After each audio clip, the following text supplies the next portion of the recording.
हाय, मैं इंजीनियर आशुतोष शर्मा आप सबका वेलकम करता हूँ मेरे चैनल मैथियापा में। आप सब लोग देख रहे हैं कंप्यूटर का जो है PYQ देख रहे हैं, ठीक। प्रीवियस ईयर क्वेश्चन कंप्यूटर का, और ये जो है यूपी लेखपाल और आपका जो है यूपी लोअर PCS और जो भी कॉम्पिटिटिव एग्ज़ाम है उनके लिए बहुत ज़रूरी है। आइए चलिए स्टार्ट करते हैं अपना क्वेश्चन नंबर 1। क्या है? CPU के संदर्भ में निम्नलिखित कथनों की सत्यता की ज्ञात कीजिए। ठीक है, पहला स्टेटमेंट है यह रजिस्टर कंट्रोल यूनिट और ALU से बना होता है। ठीक, सही बात है। CPU के अंदर आपका रजिस्टर भी होता है, कंट्रोल यूनिट भी होता है, ALU भी होता है। ठीक है, यह मदरबोर्ड नामक चिप में समाहित होता है। ठीक, जो मदरबोर्ड होता है वो क्या होता है? चिप नहीं होता है। ठीक ना, मदरबोर्ड क्या होता है? वो चिप नहीं होता है। ठीक, हाँ, ये तो होता है कि कहीं कहीं पे जो है जैसे छोटे आपके कंप्यूटर हो गए, ठीक ना, लैपटॉप हो गया और भी चीज़ें हो गई, उसमें मदरबोर्ड होता है। मदरबोर्ड के ऊपर जो है आपका CPU का एक चिप जो है उसको जो है वहाँ पे लगा दिया जाता है, सोल्डर कर दिया जाता है। लेकिन जो मदरबोर्ड है, आप ये कहिए कि वो चिप है तो नहीं, मदरबोर्ड जो है चिप नहीं होता है। ठीक ना, एक बड़ा सा जो है आपका ये क्या होता है, बॉक्स होता है, सेटअप होता है, जिसमें ढेर सारी चिपें आपकी लगी होती हैं। ठीक है, तो ये चीज़ यहाँ पे क्या है आपका जो दिया है, ये चीज़ क्या है आपकी गलत है, इस वजह से ये स्टेटमेंट रॉन्ग हो जाएगा। पहला स्टेटमेंट आपका सत्य है, तो ये आंसर बी हो जाएगा। आइए चलते हैं नेक्स्ट क्वेश्चन पे। निष्पादन के दौरान CPU निर्देशों को कहाँ से प्राप्त करता है? ठीक है, निष्पादन के दौरान CPU जो है इंस्ट्रक्शन को कहाँ से लेता है? रजिस्टर से लेता है, मेन मेमोरी से लेता है, सहायक मेमोरी से लेता है, सेकेंडरी मेमोरी से लेता है। ठीक है, तो आपका जो आंसर हो जाएगा वो क्या हो जाएगा? मेन मेमोरी हो जाएगा।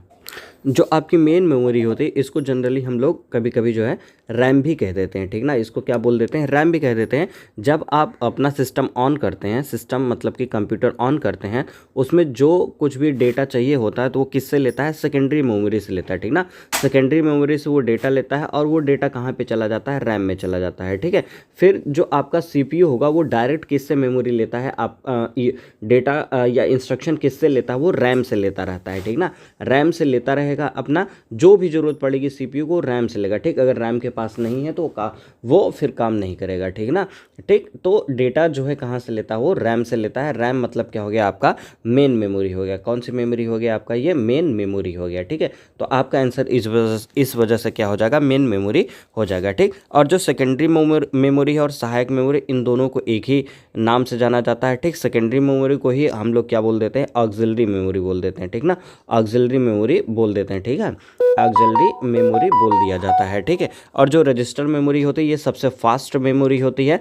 जैसे क्या हुआ कि जैसे आप कोई काम कर रहे हैं, ठीक है ना, जैसे आप कंप्यूटर पे कोई काम कर रहे हैं तो वो जो काम का जो मेमोरी होता है वो रजिस्टर के पास जो है स्टोर रहता है। ठीक, ताकि CPU को कोई भी चीज़ की ज़रूरत पड़ती है तो सीधे क्या करेगा? रजिस्टर से लेकर के आपके काम का जो है निष्पादन कर देगा, तुरंत निष्पादन कर देता है। ठीक है, ठीक, अगर यहाँ रजिस्टर के पास नहीं मिलता वो फिर रैम के पास जाता है। ठीक है, नहीं तो वो नहीं जाएगा, यहीं से लेकर के चीज़ों को फास्ट से फास्ट जो है निपटा देता है रजिस्टर का। ठीक, ये हो गया आपका रजिस्टर हो गया, मेन मेमोरी, सहायक मेमोरी, सेकेंडरी मेमोरी हो गया। तो आपका आंसर इसमें क्या है? मेन मेमोरी है। ठीक है, रजिस्टर का मतलब इतना है कि जब CPU वर्किंग करने लग जाता है तो जो छोटे छोटे डेटा की ज़रूरत पड़ती है वो रजिस्टर के पास क्या है? स्टोर होती जाती है। जैसे जैसे आपने जो है कोई एग्जांपल ले लेता हूँ मैं। जैसे मान लीजिए कि आप जो है 2+3 बराबर 5 कर रहे हैं। ठीक है, ठीक, और 2 × 3 कर रहे हैं, 6 कर रहे हैं। ठीक है, इसमें क्या, ठीक, इतना इन्होंने निष्पादित कर दिया है। अगर आप फिर से कंप्यूटर से पूछे कि अभी मैंने जो रिसेंट में आपसे कुछ करवाया था वो क्या चीज़ है, क्या आप बता सकते हो, तो तुरंत ये क्या करेंगे? रजिस्टर के पास जाएंगे, आपको जो है बता देंगे हाँ आपने ये वाला अभी परफॉर्मेंस किया, उसके बाद ये वाला आपने परफॉर्मेंस किया। ठीक है, तो ये तुरंत बता देंगे। तो मतलब वो क्या हो गया? रजिस्टर के पास जाएंगे। ठीक ना, रजिस्टर के पास जाएंगे, क्योंकि ये क्या होता है इसमें जो करंट की चीज़ें होती हैं, जो चल रहा होता वो चीज़ें क्या होती हैं यहाँ पे स्टोर होती रहती हैं। ठीक है, ताकि आपको कंप्यूटर जो है तुरंत के तुरंत हाथों हाथ जो है बता सके, ये इतनी फास्ट होती हैं चीज़ें। ठीक है, इसमें ये चीज़, और इसका जो कैपेसिटी होता है, रजिस्टर का जो कैपेसिटी होता है ये क्या होता है आपका? बहुत कम होता है। क्या होता है? बहुत कम होता है। ठीक, तो यहाँ पे आपका जो आंसर है वो मेन मेमोरी है, यहाँ से प्राप्त करता है। नेक्स्ट है CPU की मूल संगणना इकाई क्या कहलाती है? ठीक, जो CPU होती है उसका जो मेन बेसिक कंप्यूटेशन यूनिट है उसको हम लोग क्या बोलते हैं? ठीक, पहला ऑप्शन है आपका कोर है, दूसरा प्रोसेसर, तीसरा रैम है, चौथा डिस्क है। तो आपका आंसर हो जाएगा कोर हो जाएगा। ठीक है, जो कोर होता है जो ये कोर होता है यही क्या होता है कि प्रोसेसिंग का क्या होता है, ये यूनिट होता है, ठीक ना। सीपीयू का यूनिट क्या होता है, ये कोर ही होता है, जो इंस्ट्रक्शन को क्या करती है, रीड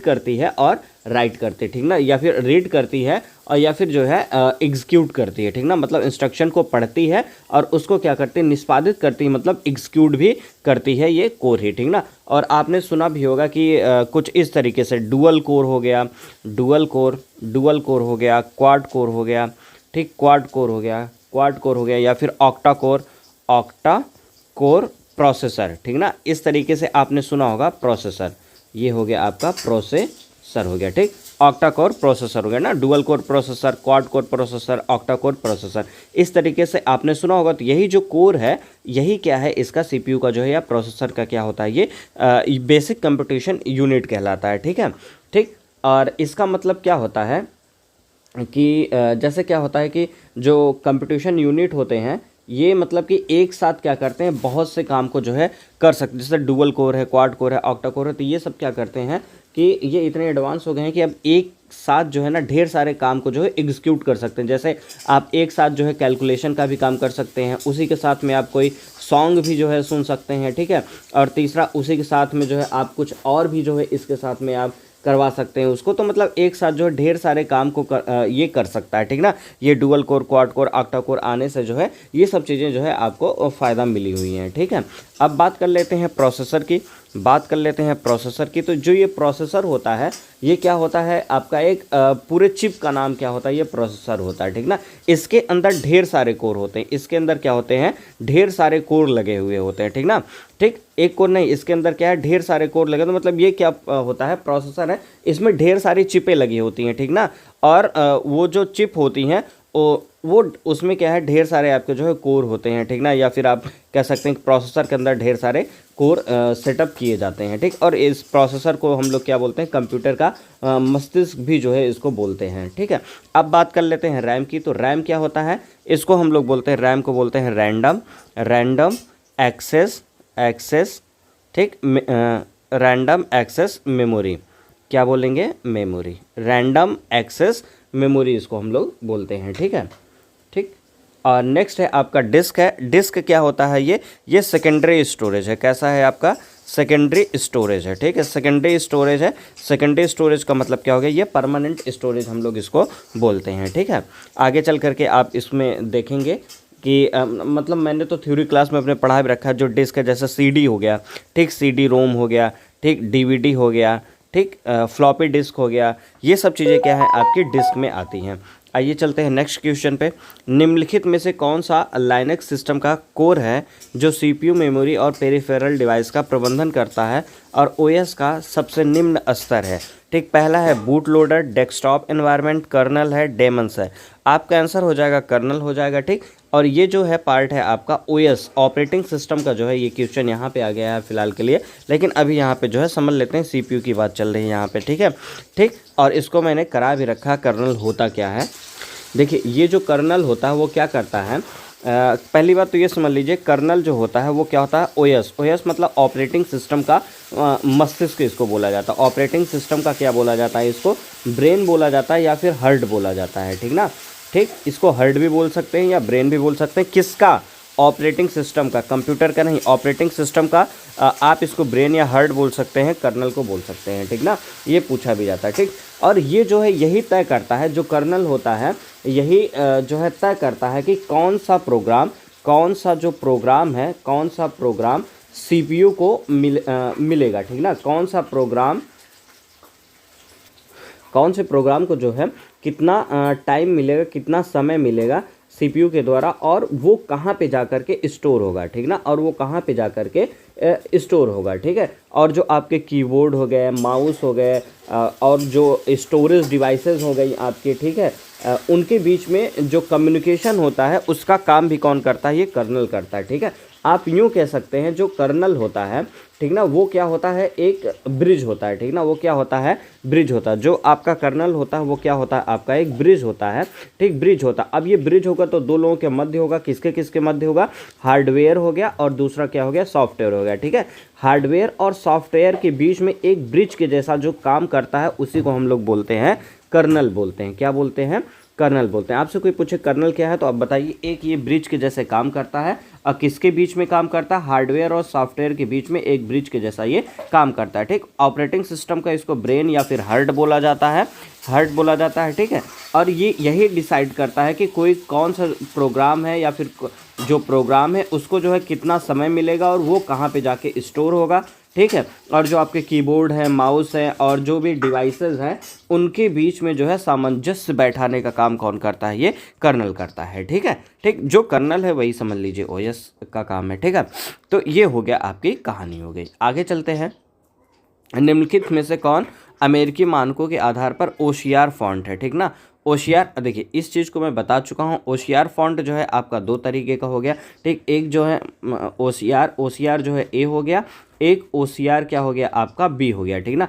ए मतलब क्या हो गया आपका अमेरिका का हो गया, कहाँ का हो गया, अमेरिका का हो गया। बी जो है आपका यूरोपियन कंट्री हो गया, ठीक ना, जो यूरोप वाले हैं वहाँ के लोग इसको जो है यूज करते हैं, ठीक है। तो ये ए क्या हो जाएगा आपका अमेरिका का हो जाएगा, ठीक है। तो यहाँ अमेरिका लिखा है तो ए मतलब अमेरिका हो गया, ठीक। बी मतलब क्या हो जाता है, ये आपका यूरोप वाले हो जाते हैं, ठीक है। नेक्स्ट है आपका, निम्नलिखित में से कौन सा कंप्यूटर हार्डवेयर का भाग नहीं, मॉनिटर हार्डवेयर होता है, कीबोर्ड होता है, सीपीयू होता है, माइक्रोसॉफ्ट ऑफिस नहीं होता, ये क्या होता है आपका सॉफ्टवेयर होता है। क्या होता है, ये सॉफ्टवेयर होता है, ठीक है। नेक्स्ट क्वेश्चन है आपका, सीपीयू का पूर्ण रूप क्या होता है। सीपीयू मतलब क्या होता है, सेंट्रल, क्या होता है, central processing unit, central processing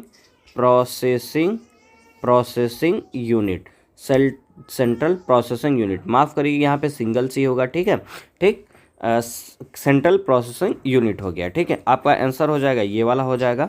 next question है, सीपीयू द्वारा किस मेमोरी को सीधे एक्सेस किया जा सकता है। मैग्नेटिक टेप आपकी क्या होती है, सेकेंडरी मेमोरी होती है। सेकेंडरी मेमोरी को हम लोग सीधे नहीं कर सकते हैं, कॉन्टैक्ट एक्सेस नहीं कर सकते हैं। हार्ड डिस्क ये भी सेकेंडरी मेमोरी, इसको भी एक्सेस नहीं कर सकते हैं सीधे हम लोग। मेमोरी कार्ड है, ये भी आपकी सेकेंडरी मेमोरी होती है, ठीक ना, जिसमें डेटा को स्टोर करते हैं और परमानेंटली स्टोर करते हैं सेकेंडरी मेमोरी में हम लोग, ठीक है। तो ये भी नहीं है। तो आपका क्या हो जाएगा, कैश मेमोरी हो जाएगा, जिसको हम लोग कैचे मेमोरी बोलते हैं, ठीक है। ये हो जाएगा कुछ ऐसे। आप याद करिए अपने एप्लीकेशन में जब कोई जो है मेमोरी भर जाती है तो आप उसको जब डिलीट करने जाते हैं तो आपको वहाँ पे आता है कि जो मेमोरी के अंदर पूरा का पूरा है वो डेटा आपको ख़त्म करना है, या फिर वहाँ पे बगल में रहता है कैचे मेमोरी रहता है, ठीक ना, कैचे मेमोरी रहता है। तो आप क्या करते हैं, कैचे मेमोरी का आप डिलीट कर देते हैं। तो उससे क्या करता है, कंप्यूटर के अंदर जो आप प्रोसेस कर रहे होते हैं चीज़ों को, वो जो चीज़ स्टोर रहती है वो चीज़ हट जाती है, ठीक ना, वो डेटा बैकअप हट जाता है। जैसे आपने गूगल क्रोम है, ठीक ना,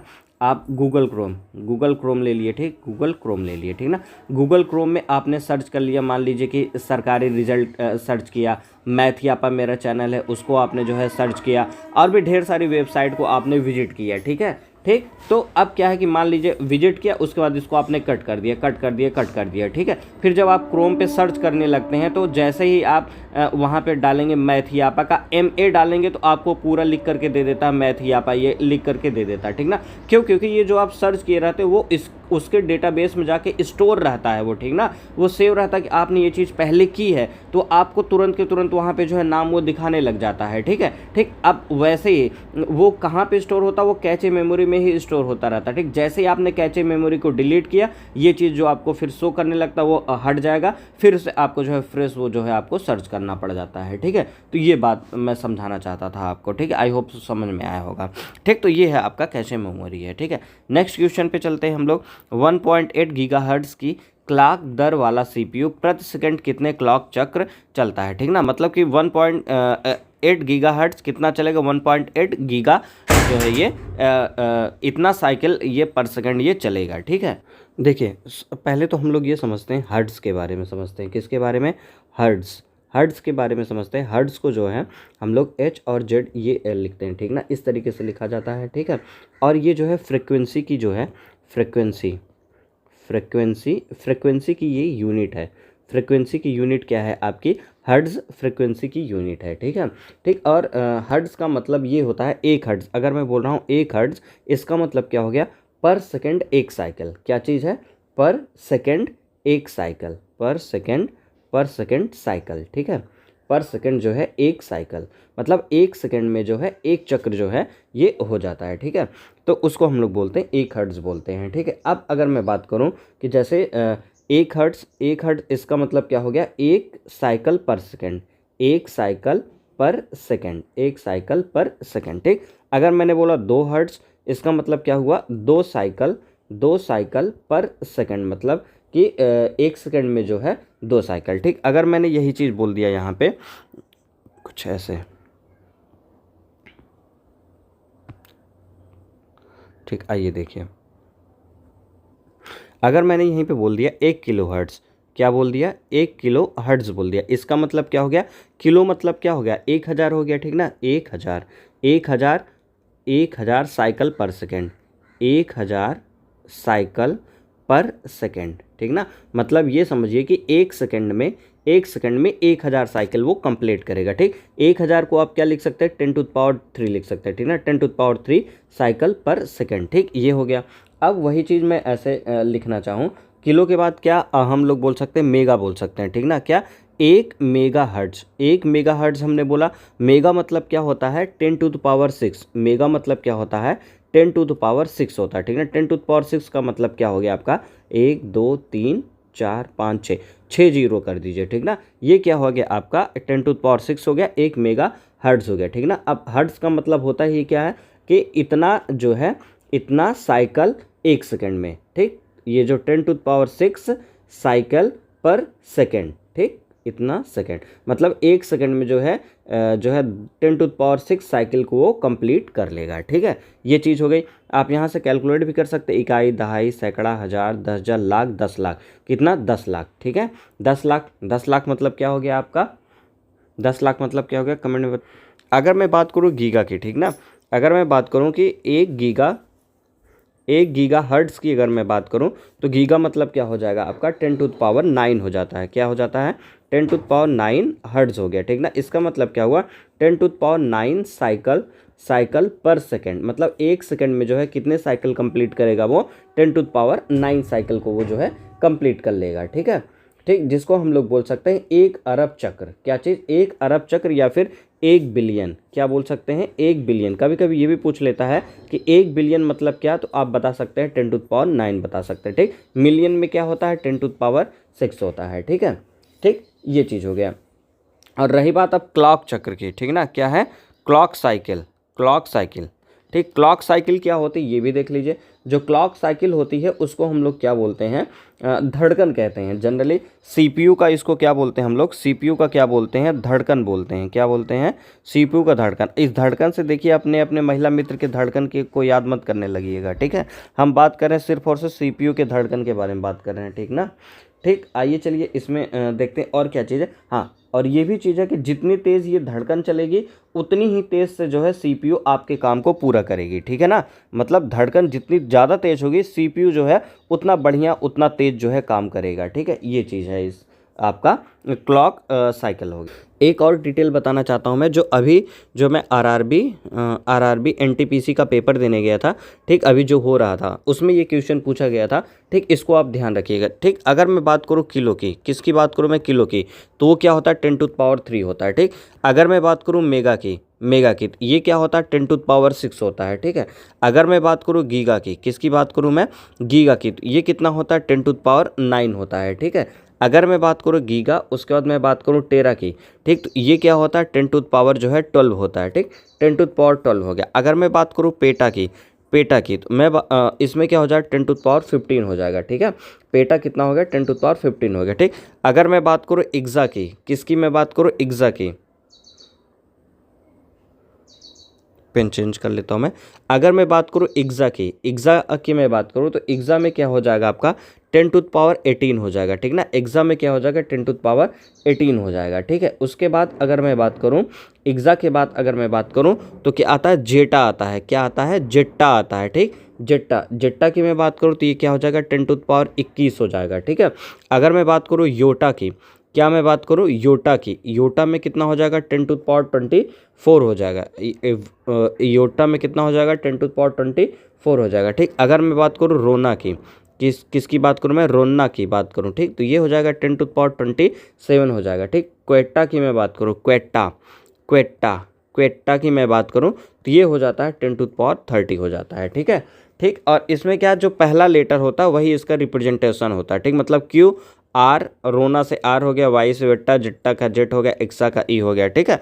तो ये इस तरीके से जो है होता है। इसमें यही पूछा गया था कि जो आपका जिट्टा होता है, ठीक ना, जिट्टा, जिट्टा, जिट्टा के आगे क्या है, ठीक ना, जिट्टा के आगे क्या है यूटा, इसके पीछे क्या था एक्सा था, ठीक है, ये चीज़ था। और एक जिट्टा बराबर क्या है तो 10⁻21 हो जाता है, ठीक है। ये क्रम आप याद रखिए, किलो में 10⁻3, मेगा में 10⁻6, गीगा में 10⁻9, टेरा में 10⁻12, पेटा में जो है 10⁻15, और एक्सा में अगर मैं बात करूँ, एक्सा मतलब कि 10⁻18, जेट्टा में बात करूँ 10⁻21, योट्टा में 10⁻24, रोना में 27, क्वेट्टा में 30, ठीक। अब थोड़ा याद करने की स्टाइल देख लीजिए। देखिए पेटा, पेटा मतलब पी मतलब क्या 15, पी मतलब 15, यहाँ तक तो आपको याद ही हो जाए। किलो मतलब 10⁻3, मेगा मतलब 6, गीगा मतलब 9, ठीक। टेरा मतलब क्या होता है 12, तेरह मतलब 12, तेरह मतलब कि 13 से एक कम 12, ठीक, 13 से कम एक 12, 13 नाम का कुछ होता है ऐसा नहीं है, ठीक है। तो 13 मतलब एक कम 12, पेटा मतलब क्या हो गया आपका पी मतलब 15, पी मतलब पेटा, ठीक है।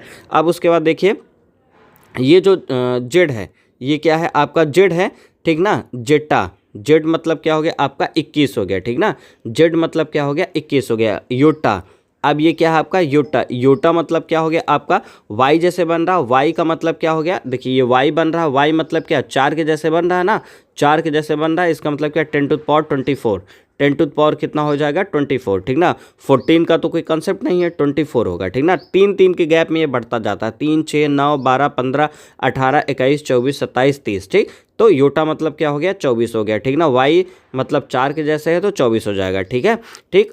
उसके बाद जो है फिर रेना मतलब क्या हो गया आपका 27 हो गया, क्वेटा मतलब क्या हो गया आपका 30 हो गया, क्वेटा मतलब 30 हो गया, ठीक है। तो अब आगे चलते हैं, देखते हैं नेक्स्ट क्वेश्चन अपना देखते हैं। हाँ, ये जो क्वेश्चन का आंसर है वो तो बताने किलो, अब आप देख लीजिए क्या होता है। किलो मतलब क्या हो गया आपका किलो, ठीक, किलो मतलब क्या हो गया 10⁻3, ठीक, किलो हो गया 3, मेगा हो गया आपका 10⁻6, और गीगा हो गया आपका कितना 10⁻9। मतलब ये समझिए कि 1.8 गीगा हर्ट्ज़ है, गीगा हर्ट्ज़ है, तो 1.8 गीगा मतलब क्या है आप 10⁻9 कर दीजिए, कितना 10⁻9, जब 10⁻9 का यहाँ पे गुणा करेंगे तो ये पॉइंट यहाँ से हटेगा। जैसे देखिए भाई 1.8 है, इंटू आप 10 करते हैं, जब इसका 10 का वो गुणा करेंगे तो ये क्या हो जाएगा 18 हो जाएगा ना। देखिए एक पॉइंट है और यहाँ एक जीरो, तो ये हट करके इधर चला आएगा, ये जीरो हट जाता है, ठीक। तो ये क्या हो जाता है 18 हो जाता। अगर ऐसे नहीं समझ में आ रहा तो 1.8 में आप 10 का ऐसे गुणा कर लीजिए, कितना आ जाएगा 0 0 आ गया, 8 आ गया, 1 आ गया, 0 8 1 हो गया। अब एक अंक पे दशमलव लगाना है, लगा दिए, ये हो गया, ठीक। तो ये कट जाता क्या है आपका पूरा 18 ही है, तो वही तो मैं बता रहा हूँ, ठीक है। ये इतना हो गया। अब वही चीज़ इसमें एक यहाँ 10 निकलेगा, एक पॉइंट हटा देगा तो यहाँ पे 10⁻8 हो गया, ठीक ना। मतलब कि 18 इंटू 10 कितना हो जाएगा 8 हो जाएगा, ठीक। तो मतलब 18 के आगे 8 जीरो होना चाहिए, 2 2 4 5 6 7 8, 8 जीरो है, मतलब यही आंसर हो जाएगा, ठीक है। तो ये आंसर हो गया आपका। आइए चलिए नेक्स्ट क्वेश्चन पे चलते हैं। निम्नलिखित में से किसमें बहुत छोटे स्टोरेज यूनिट होते हैं जिन्हें रजिस्टर कहा जाता है, ठीक है। पहला हार्ड डिस्क है, सीपीयू है, इनपुट है, आउटपुट है। तो किस में होता है सीपीयू में होता है, ठीक है ना। जो आपके रजिस्टर होते हैं वो किसके अंदर होते हैं सीपीयू के अंदर होते हैं, और ये सीपीयू के डायरेक्ट कांटेक्ट में होते हैं ना, डायरेक्ट कांटेक्ट में होते हैं, ताकि यहाँ से तुरंत के तुरंत डेटा ले करके वो एग्जीक्यूशन को बहुत तेज़ी से कर सके। नेक्स्ट है कंप्यूटर का मस्तिष्क किसे कहा जाता है, सीपीयू को बोला जाता है, ठीक ना। ये बहुत बार क्वेश्चन पूछा गया। तो सीपीयू का कंप्यूटर का जो मस्तिष्क है, ब्रेन है, वो कौन होता है भैया सीपीयू होता है, ठीक है। ये याद रखिएगा बात। नेक्स्ट है इंटेल 8085 माइक्रो प्रोसेसर किस पीढ़ी का है। इंटेल माइक्रो प्रोसेसर कहाँ पे बना था, ये बना था आपका सेकंड में बना है माइक्रो प्रोसेसर, ठीक है भाई। देखिए जो आपके सीपीयू हुआ करते थे, ठीक ना, और सीपीयू के अंदर जो आपके प्रोसेसर होते थे, ठीक ना, जो आपके ये प्रोसेसर होते हैं, ठीक ना, ये तो मतलब आपको हर जनरेशन में देखने को मिलते थे। भाई सीपीयू है तो मतलब प्रोसेसर होगा, ये प्रोसेसिंग यूनिट उसके पास होगा, तभी तो चीज़ों को प्रोसेस करेगा, ठीक है। ठीक, तो अब यहाँ पे मैं एक लिस्ट दे देता हूँ कि कौन किस जनरेशन का प्रोसेसर में यूज होता था। ठीक, अगर मैं बात करूँ पहले फर्स्ट जनरेशन की, मैं बात करूं फर्स्ट जनरेशन, ठीक ना, जो आपका क्या था 1971 से 73 तक था, ठीक ना, 1971 से 1973 तक था। और इसमें देखिए बिट साइज़ है, क्या है आपका बिट साइज़ है, बिट साइज़ इसमें कितना है आपका 4 है। ठीक, बिट साइज़ कितना है 4 है। और इसमें जो एग्जांपल मतलब उस टाइम पे जो आपके बने थे वो क्या थे, इंटेल आपका 4004, कौन सा, इंटेल 4004 ये था ना, ठीक है। आपसे ये भी पूछा जा सकता है कि इंटेल 4004 किस जनरेशन का है ये, ठीक ना, किस जनरेशन का जो है ये माइक्रो प्रोसेसर है ये, तो आप बताएंगे ये फर्स्ट जनरेशन का है। किस जनरेशन का है ये, फर्स्ट जनरेशन का आपका इंटेल 4004 है, ठीक है। और ये किस बिट का है, 4 बिट का है, ठीक है। अब नेक्स्ट मैं बात करता हूँ सेकंड जनरेशन का। सेकंड जिन का अगर मैं बात करूँ तो ये जो है आपका 1974 और 1978, ठीक ना, 1974 से 1978 के बीच में चला सेकंड जनरेशन। ठीक, और इसका जो बिट है, बिट साइज है वो कितना है आपका 8 बिट का है। ये कितने बिट का है, ये 8 बिट का है। ठीक, इसमें कौन कौन से थे, एक हो गया आपका इंटेल 8085, इंटेल 8085 हो गया।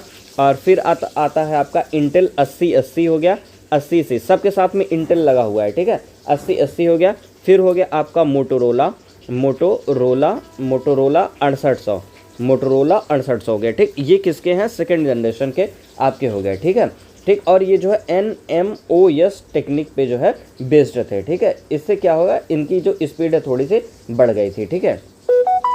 और नेक्स्ट है आपका थर्ड जनरेशन। कौन सा जनरेशन है आपका, थर्ड जनरेशन में क्या है आपका, जो थर्ड जनरेशन है ये किस इसमें जो है क्या था, ये जो है पहली बात तो 16 बिट पे बेस्ड था। किस पे बेस्ड था, ये 16 बिट पे बेस्ड था। और ये 1978 से 1978 से क्या था, ये 80 के बीच में था, ठीक है। 1978 से जो है 80 के बीच में था। इसमें 16 बिट का यूज हुआ।